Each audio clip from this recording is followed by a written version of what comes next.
నిజామాబాద్ జిల్లా బోధన్ పట్టణంలోని స్థానిక 16వ వార్డ్ రంగర్ గల్లీలో గల దేవాంగ కుల సంఘం ఆరాధ్య దైవం అయిన చౌడేశ్వరి అమ్మవారి జన్మోత్సవం కళ్యాణోత్సవం మంగళవారం ఘనంగా నిర్వహించారు. ఈ సందర్భంగా కుల ప్రముఖులు వేద అర్చకులు జంగం శివరాజ్ అప్ప మాట్లాడుతూ చౌడేశ్వరి అమ్మవారికి ప్రతి సంవత్సరం వైశాఖ మాసం ప్రతిరోజు అమ్మవారికి విశేష పూజలు నిర్వహించి అమావాస్య అనంతరం జ్యేష్ఠ మాస శుద్ధ పాడ్యమి రోజు అమ్మవారి జన్మోత్సవ కళ్యాణోత్సవ కార్యక్రమం నిర్వహించడం జరుగుతుందని, ఇందులో భాగంగా అమ్మవారికి విశేష పూజలు, అలంకరణ, ధూపదీప నైవేద్యాలు, వడిబియ్యం సమర్పించి మంగళ నీరాజనాలు అందించడం జరుగుతుందని తెలిపారు. ఆలయానికి పెద్ద ఎత్తున భక్తులు తరలివచ్చారు. భక్తుల కొరకై అన్నప్రసాద వితరణ కార్యక్రమం కూడా నిర్వహించడం జరిగింది. ఈ సందర్భంగా ముఖ్య అతిథులుగా బోధన్ గ్రామ వీడీసీ అధ్యక్షులు గంగాధర్ రావు పట్వారి, గ్రామ ప్రముఖులు లింగారెడ్డి, పలువురు ప్రముఖులు పాల్గొన్నారు. దేవాంగ కుల సంఘం ప్రముఖులు రమేష్, భాస్కర్, అశోక్, శంకర్, శ్రీనివాస్, వీరేశం, రాజు, శేఖర్ తదితరులు, మహిళలు, కాలనీవాసులు అధిక సంఖ్యలో పాల్గొన్నారు.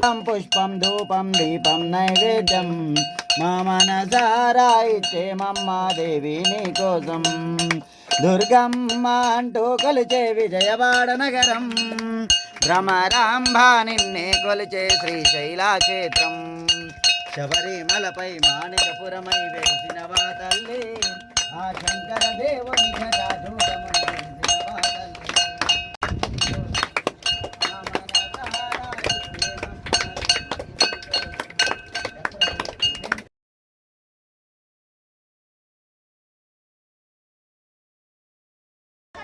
చౌడేశ్వరి మాత ప్రసన్నం. ప్రతి సంవత్సరం బోధన్లో మన చౌడేశ్వరి మాత మందిరం వద్ద వైశాఖ మాసం మొత్తం ప్రతిరోజు సాయంత్రం పూజా కార్యక్రమాలు నిర్వహించి నెల చివరన అమావాస్య తర్వాత రోజు చౌడేశ్వరి మాత కళ్యాణము పుట్టినరోజు జరపడం జరుగుతుంది.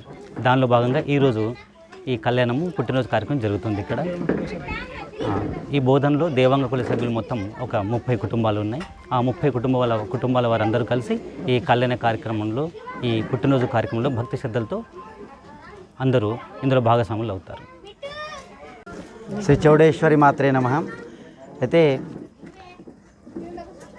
జ్యేష్ఠమాస పాడ్యమి రోజు చౌడేశ్వరి మాత యొక్క కళ్యాణ మహోత్సవము ఈ దేవుల వంశ తరఫున, అదేవిధంగా వీరి సంఘం తరఫున నేడు ఉదయం నుంచి కూడా పూజా కార్యక్రమాలు, అదేవిధంగా అభిషేకము, శ్రీ సూక్త, పురుష సూక్త సహిత దేవల మహర్షి, అదేవిధంగా శివ సముద్భవుడైనటువంటి దేవల మహర్షి యొక్క, అదేవిధంగా చౌడేశ్వరి మాత యొక్క కళ్యాణ మహోత్సవం అంగరంగ వైభవంగా నిర్వహించి ఆ తదనంతరము భక్తులందరితో కూడి ఇక్కడ ఘనంగా అన్నదాన కార్యక్రమం నిర్వహించి, అదేవిధంగా గ్రామ పెద్దలైనటువంటి గంగాధర్ పట్వారి గారు, అదేవిధంగా గ్రామ పెద్దలందరినీ నక్క లింగారెడ్డి గారిని కూడా ఆహ్వానించి ఈ యొక్క కార్యక్రమాన్ని దిగ్విజయంగా ప్రతి సంవత్సరము కూడా వైశాఖ మాసం సంపూర్ణంగా నెల రోజులు కూడా 30 రోజులు కూడా కార్యక్రమాలన్నీ నిర్వహించి అమావాస్య అయినటువంటి మరుసటి జ్యేష్ఠ పాడ్యమి రోజు అమ్మవారి యొక్క నిత్య కళ్యాణం, అంటే ప్రతి సంవత్సరం కూడా పాడ్యమి రోజు కళ్యాణం నిర్వహించడం జరుగుతుంది.